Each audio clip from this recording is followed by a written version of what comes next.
Bien-aimés dans le Seigneur, quel plaisir de vous avoir encore aujourd'hui au travers, n'est-ce pas, de cette nouvelle émission 30 minutes pour convaincre. C'est une émission où les questions sont posées par rapport à la situation dans laquelle nous sommes en train de traverser et la crise, la pandémie du coronavirus. Il y a pas mal de questions, surtout du point de vue théologique et biblique. Il y a beaucoup de chrétiens qui se posent des questions. Est-ce que c'est un jugement de Dieu? C'est le châtiment de Dieu? Est-ce que Dieu n'est pas derrière, n'est-ce pas, tout ce qui arrive? Il y en a bien d'autres qui disent même que c'est Dieu qui est en train de juger l'Église, de châtier. Il y en a bien d'autres qui disent même que c'est Dieu qui a mis tout le monde, n'est-ce pas, en pause ou en arrêt. Donc il y a pas mal de choses. Mais, bien aimé, lorsque notre théologie par rapport à Dieu n'est pas bien établie, notre foi aussi aura beaucoup de problèmes. Parce que la Bible dit, celui qui s'approche de Dieu doit croire que Dieu existe. Et quand on parle de l'existence de Dieu, c'est de comprendre et de mieux connaître Dieu. Alors mes bien-aimés, je vais m'apprêter à répondre à vos questions que vous avez envoyées par les réseaux sociaux autour, n'est-ce pas, de cette crise qui est en train, n'est-ce pas, de basculer le monde, de questionner le monde. Et nous allons essayer du point de vue de la Bible. Moi, je ne suis pas économiste, je ne suis pas politique, je suis théologien, pasteur, chrétien, je suis profondément biblique. C'est comme ça, par la lumière de la parole, nous allons essayer de répondre à vos préoccupations. Merci beaucoup. Révérend, depuis l'irruption de cette grave pandémie qui secoue le monde et nargue même les scientifiques, vous ne cessez de dire que cette maladie ne vient pas de Dieu. Et pourtant, lorsque nous parcourons les Écritures, nous trouvons plusieurs textes qui attestent que Dieu pourrait en être l'auteur. Je vais vous en citer deux. Le premier, c'est dans Lamentation, chapitre 3, du 37e au 38e verset, où il est écrit ce qui suit. Qui dira qu'une chose arrive sans que le Seigneur l'ait ordonné? N'est-ce pas de la volonté du Très-Haut que viennent les maux et le bien, révérend? Selon ce passage, n'est-ce pas que c'est Dieu qui est derrière cette épidémie? Oui, cette question est souvent récurrente. Chaque fois qu'il y a des catastrophes, il y a des problèmes. Les gens ont tendance à chercher, n'est-ce pas, qui il faut accuser. Et là, par exemple, facilement, les gens s'élèvent et accusent Dieu comme l'auteur, n'est-ce pas, d'une maladie, d'une catastrophe. Donc dire, bref, Dieu, c'est lui qui est l'auteur, n'est-ce pas, du bien et du mal. Et le passage que vous venez de lire de Lamentation qui dira qu'une chose arrive sans que le Seigneur l'ait ordonné, c'est de lui provient le mal et le bien. Ce que j'aimerais bien dire de le départ, que ce genre de passage, vous les trouverez simplement dans l'Ancienne Alliance. L'Ancienne Alliance qui est l'ombre, qui était l'ombre de choses qui devaient venir. Deuxièmement, quand je lis Jean, l'évangile de Jean nous dit quelque chose d'extraordinaire. Il dit, personne n'a vu Dieu si ce n'est que le Fils qui est sorti de son sein. Ça veut dire, quand vous me citez Job, vous me citez Moïse, vous me citez, par exemple, là, Jérémie, sa lamentation, c'est une personne qui n'a jamais vu Dieu. Ça veut dire, la présentation qu'il fait de Dieu n'est pas la présentation exacte. Et ça, c'est quelque chose que nous devons bien comprendre. Que les gens de l'Ancien Testament, lorsqu'ils parlent de Dieu, ils parlent de lui selon, n'est-ce pas, la préhension qu'ils avaient de lui. Mais ils n'avaient pas la vraie révélation de Dieu. C'est seulement le Fils qui est sorti du Père, c'est celui qui a la vraie révélation. Maintenant, s'il y a lieu de poser cette question, est-ce que Dieu est l'auteur du mal? Est-ce que Dieu, c'est le docteur maléfique? Est-ce que Dieu est l'auteur, n'est-ce pas, de cette pandémie? Je dirais non. Pour moi, Dieu est toujours bon. Dieu ne nous châtie pas, Dieu ne nous juge pas, parce que le châtiment qui nous donne la paix est tombé sur la personne de Christ et Dieu n'a pas de colère en réserve. Lorsque Dieu veut nous corriger, il utilise sa parole, parce qu'il dit toute écriture est inspirée pour convaincre et pour corriger. m'ont châtié et corrigé, c'est la même chose. Regardez aujourd'hui, les familles, n'est-ce pas, sont confinées, la situation, elle est telle qu'elle est. Et les parents font de leur mieux pour nourrir leurs enfants, prendre soin de leurs enfants, parce que c'est leurs enfants.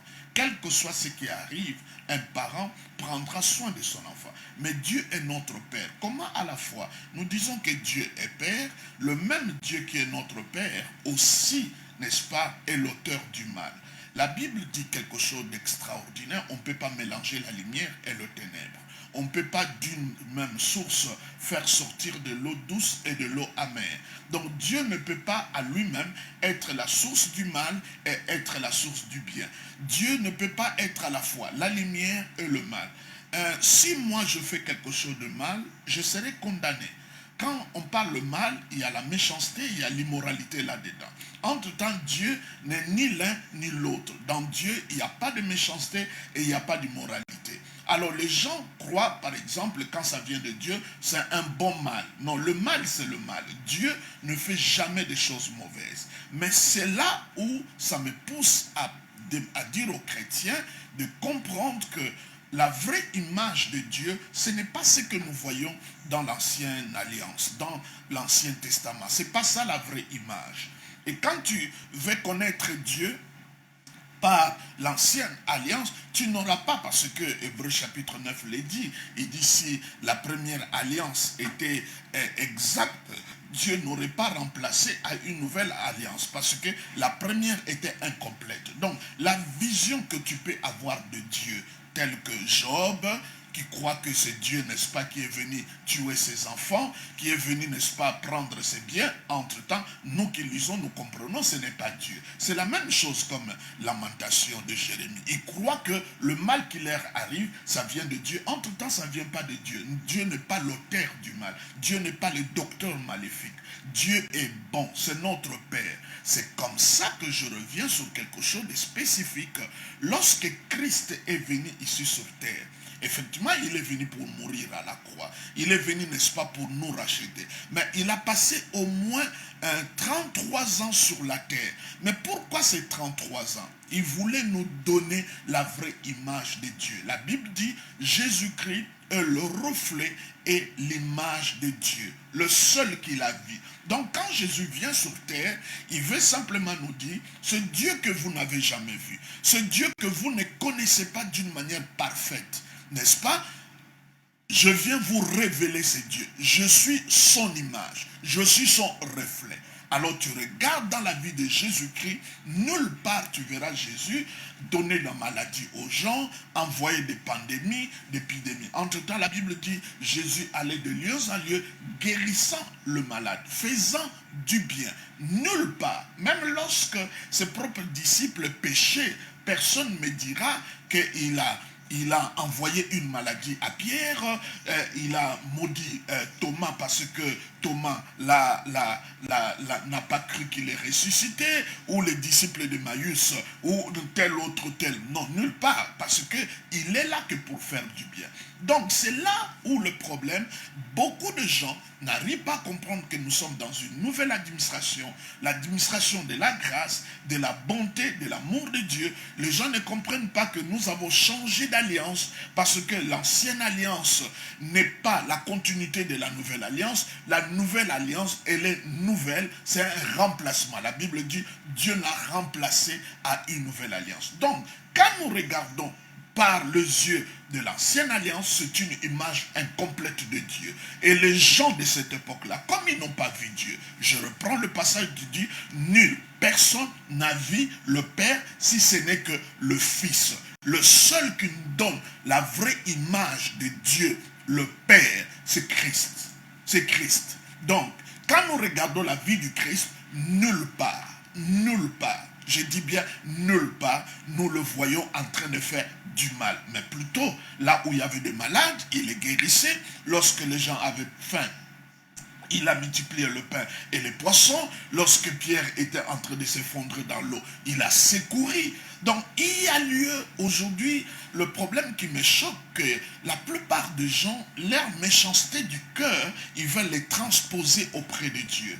Et ce même langage, vous le retrouvez chez les pharisiens, n'est-ce pas? Les langages, n'est-ce pas, de punir, les langages de frapper, les langages, chaque fois qu'il y a une catastrophe, qu'il y a un problème, c'est Dieu qui est derrière, il veut nous apprendre des leçons. Qui est ce père-là pour apprendre des leçons? Je vous donne, tu as un enfant qui a l'habitude toujours de sortir de la maison et il y a des véhicules qui passent, tu ne vas pas le casser les jambes pour dire que pour que mon enfant ne sorte pas cela. Tu vas parler, tu vas, n'est-ce pas, le conscientiser, tu vas l'éclairer par des conseils, par la parole. Mais ce n'est pas pour autant que tu pourras envoyer une maladie pour les corriger. Le mal vient simplement du diable. Cette maladie, je le répète encore, c'est vraiment quelque chose qui vient de l'ennemi, qui vient de Satan, celui qui est auteur de cela. C'est comme ça que nous devons nous lever comme église pour contrecarrer et pour barrer la route au diable et aux démons. Le deuxième texte est dans 1 Samuel chapitre 18 au 10e verset et dans 1 Samuel chapitre 16 verset 15 qui disent respectivement ce qui suit. Le lendemain, le mauvais esprit de Dieu saisit Saül. Le serviteur de Saül lui dit, « Voici un mauvais esprit de Dieu t'agite, révérend. » Voici au moins un cas où clairement la Bible parle d'un mauvais esprit de Dieu, le Covid-19. Ne serait-il pas aussi un mauvais esprit de Dieu envoyé pour punir l'humanité? Il y a un problème d'interprétation des textes. Vous savez que la Bible a été écrite, n'est-ce pas, la partie ancienne a été écrite, n'est-ce pas, en hébreu, qui n'est pas notre langage. Et la plupart du temps, quand nous lisons, n'est-ce pas, la Bible, nous devons le placer dans le contexte. Mais tu vois encore de nouveau, quand vous me donnez des passages, vous allez simplement dans le passage de l'Ancien Testament. Parce que dans la Nouvelle Alliance que Jésus-Christ a inaugurée, vous ne trouverez jamais ce genre de choses. Entre-temps, nous sommes le ministre de la Nouvelle Alliance, n'est-ce pas? Le ministère que Dieu nous a donné, c'est le ministère de la réconciliation. Je reprends encore ces passages de 2 Corinthiens chapitre 5 verset 19. La Bible dit, Dieu était en Christ, se réconciliant avec le monde, n'imputant pas aux hommes leurs péchés, ne comptabilisant pas le péché des hommes. C'est comme ça que David dit, heureux celui que l'Éternel n'impute pas le péché. N'est-ce pas? Dieu ne le traite pas selon ses péchés. Et nous tous ici, aujourd'hui, par exemple, si nous disons que cette maladie vient de Dieu, mais il y a des chrétiens qui meurent, ce sont des enfants de Dieu, nous dirons que c'est injuste parce qu'ils ne méritent pas ça. J'aimerais bien simplement rebondir sur ces passages. Ce passage, il faut le placer ceci. Nous avons un roi qui s'appelle Saül, qui a désobéi à la parole de Dieu. La présence et la grâce de Dieu, parce que Dieu le dira à David, il dit, je te donnerai un fils, n'est-ce pas, qui va te remplacer. Je n'ôterai pas ma grâce comme je l'ai ôtée dans David, dans Saül. Donc le jour que Dieu a enlevé sa grâce dans Saül, maintenant le chemin était libre court. Quand on dit un esprit mauvais venant de l'Éternel, ça ne veut pas dire que l'esprit mauvais vient de l'Éternel. Le fait que la grâce de Dieu s'est éloignée, n'est-ce pas, de Saül, les démons maintenant avaient libre cours, n'est-ce pas, d'agir dans la vie, n'est-ce pas, de Saül. Mais là aussi, nous le voyons dans l'Ancien Testament. Pourquoi? Parce que l'Esprit de Dieu n'habitait pas dans l'homme, c'était sur l'homme. Mais maintenant, Dieu est venu tabernacler en nous. Nous sommes sauvés, et une fois sauvés, nous sommes sauvés pour toujours. Est-ce que vous comprenez cela? Donc l'Esprit de Dieu ne pourra jamais nous quitter. Mais là, dans l'Ancien Testament, il était possible, n'est-ce pas, que l'Esprit de Dieu quitte quelqu'un. Et quand l'Esprit de Dieu te quitte, il y a libre cours, n'est-ce pas, à tous ces démons. Quand on dit l'esprit mauvais venant, n'est-ce pas, de l'Éternel, ça ne veut pas dire c'est Dieu qui produit ces mauvais esprits, que cet esprit est venu tout droit de Dieu, mais comme Dieu a enlevé sa grâce, comme Dieu a enlevé sa main sur Saül, n'est-ce pas, le diable avait libre cours d'agir. Vous le voyez aussi dans le texte de Job. Aussi longtemps que Dieu n'avait pas donné la permission que Job puisse toucher le corps de Saül, le Satan puisse toucher le corps, n'est-ce pas, de Job, le diable ne pouvait pas le faire. Il lui a même donné des limites. Il dit toucher son corps, mais ne touchez pas son âme. Donc nous comprenons que ce passage veut simplement dire que si Dieu a enlève sa main, enlève sa grâce, vraiment tu es à la merci.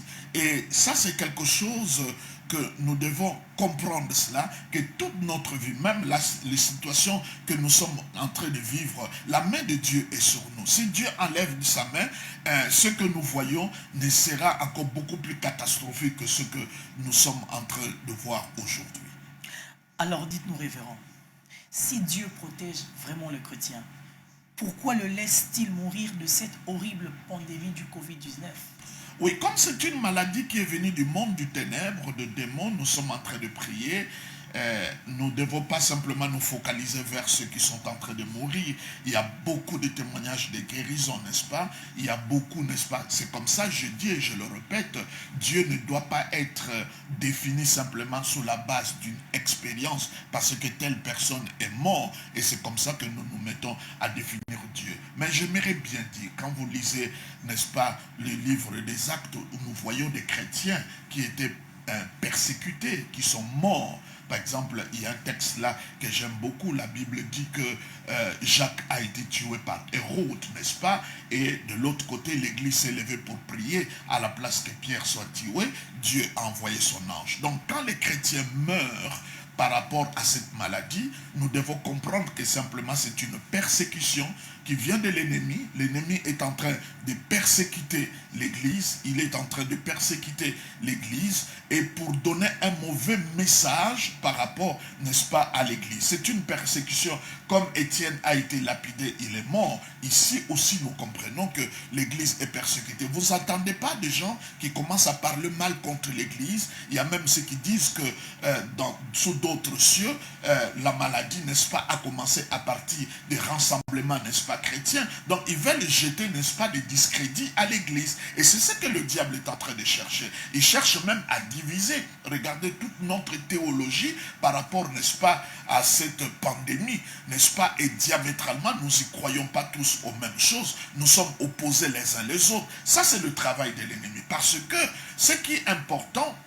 c'est notre doctrine. La doctrine, c'est ça qui forge, n'est-ce pas, notre croyance. Mais au moment que nous avons des doctrines diverses, les croyances aussi seront diverses. Mais ce que moi je sais, et je le sais encore, Dieu est bon. Il n'est pas l'auteur, n'est-ce pas, de ce que nous sommes en train de vivre maintenant. Ce n'est pas lui qui est l'auteur, n'est-ce pas, de cette pandémie. Puisque la maladie vient du diable, quelle doit être l'attitude du chrétien ? Comment devrions-nous prier dans ce cas? Au-delà, n'est-ce pas, de tous les gestes barrières, parce que ce sont des lois naturelles, je l'ai dit et je le répète encore, c'est les mêmes lois que nous trouvons sur le plan spirituel dans les livres de Lévitique. Maintenant, nous les prenons comme des règles sanitaires, n'est-ce pas, de laver les mains, de respecter la distance et tout cela. À part cela, nous devons vraiment encore aujourd'hui ne pas laisser la place, pas simplement à la pandémie, n'est-ce pas, de la crainte, à la pandémie de la peur, à la pandémie, n'est-ce pas, de mauvaises nouvelles.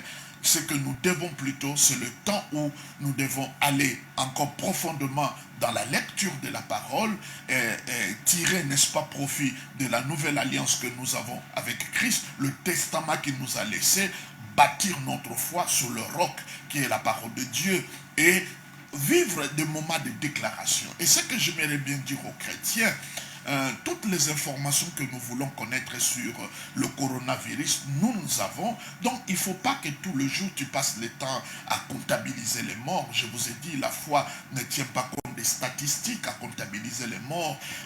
Si même cela est possible, tu peux te débrancher, n'est-ce pas, de Facebook pour épargner ton cœur. La Bible dit garde ton cœur plus que toute autre chose. Quand nous parlons de garder, il s'agit de veiller sur ce qui entre et ce qui sort.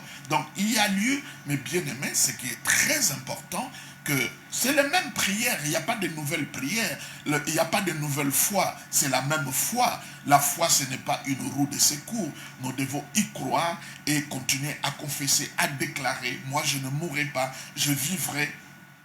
Quel que soit ce qui arrive, je suis plus que vainqueur. Le temps est arrivé que de ne pas avoir simplement des prières religieuses, mais plutôt le temps est arrivé où nous devons déclarer. Lorsque Jésus se trouve devant les tombeaux de Lazare, la Bible dit, il a déclaré, Lazare sort, Lazare est sorti. Donc il y a lieu aussi aujourd'hui, nous continuons pas toujours à chasser les démons du coronavirus. Nous l'avons déjà fait. Dieu a déjà écouté ce qui a lieu maintenant. Nous devons commencer à rendre grâce à Dieu, que Dieu est en train d'agir, que les guérisons sont en train de s'opérer, que Dieu est en train de faire de miracles, que nous passons à autre chose. Il y a lieu que nous puissions détrôner, n'est-ce pas, le coronavirus en proclamant la victoire et la seigneurie et le règne du Christ.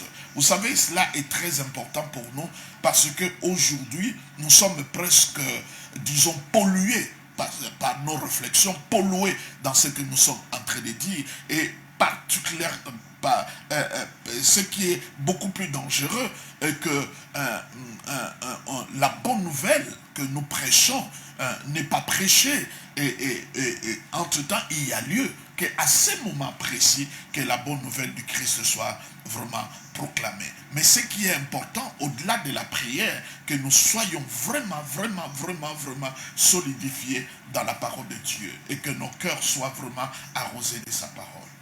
Révérend, pourquoi les hommes de Dieu ne parlent plus du jugement que de miracles par rapport au coronavirus? Est-ce que cette maladie peut résister à la puissance de Dieu? Pas du tout, pas du tout, pas du tout. Parce que même quand nous appelons ça une maladie tout à fait nouvelle ou spéciale, mais Dieu, il n'y a pas de cas spéciaux chez lui. Dieu reste Dieu. Donc ce qui a lieu de comprendre que, bon, quand les gens parlent du jugement, cela n'est pas aujourd'hui. L'homme est toujours dans cet élan-là accusateur. L'homme, lorsqu'il ne comprend pas une chose, cherche toujours des boucs émissaires. Moi, je pense que, mes bien-aimés, que nous sommes en train d'aller vers une victoire. Nous allons célébrer le nom du Seigneur. Nous allons le glorifier. Et après, n'est-ce pas, cette crise, beaucoup de gens attendent à des catastrophes économiques, financières. Mais moi, je crois plutôt que nous allons entrer à un ère nouveau et nous allons expérimenter des grandes choses de la part du Seigneur.